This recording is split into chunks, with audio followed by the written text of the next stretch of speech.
Autre article exposé, cette fois-ci au grand marché de Kinshasa, l'épargne n'arrive plus facilement à prendre preneur sur les étalages des vendeurs, résultant de l'interdiction de la ministre du Genre, Famille et Enfants portant interdiction des manifestations officielles et du port du pagne dans les écoles, tenue autrefois très prisée par les dames.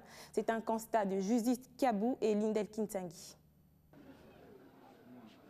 Le pagne, tenue vestimentaire qui traduit mieux notre culture, se présente également comme support de communication. Depuis 2004, pour la célébration du 8 mars, des messages de sensibilisation y sont imprimés. En plus de cela, le pagne a toute une autre valeur que les commerçants lui attribueraient pendant le mois de mars, celle liée au lucre qui n'a cependant pas fait l'affaire. Nous regrettons parce que pour nous, c'était une bonne affaire.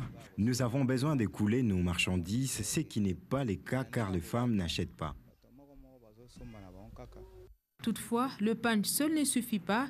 C'est faire belle à l'occasion de la fête du 8 mars est lié à beaucoup d'autres aspects et donc les tailleurs et les coiffeurs entrent également en danse. Nous avons quand même de la clientèle, mais pas comme d'habitude. Je crois que les femmes ont seulement mal interprété le message de la ministre. Nous devons saisir cette opportunité pour faire le bilan de nos actions. Donc, profiter du jour vraiment, mais Pierre a vraiment écouté.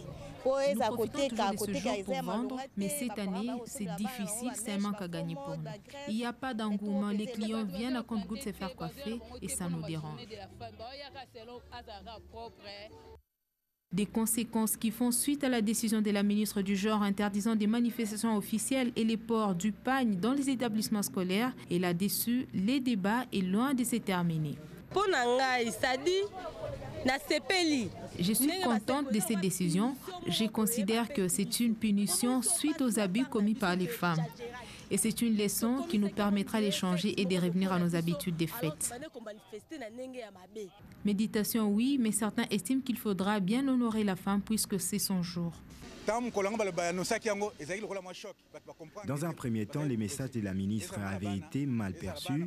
Ça a été un choc chez moi à la maison, mais avec les explications, ça va. Et j'ai promis à ma femme et à mes enfants de les acheter des pagnes, mais la journée se passera dans la méditation.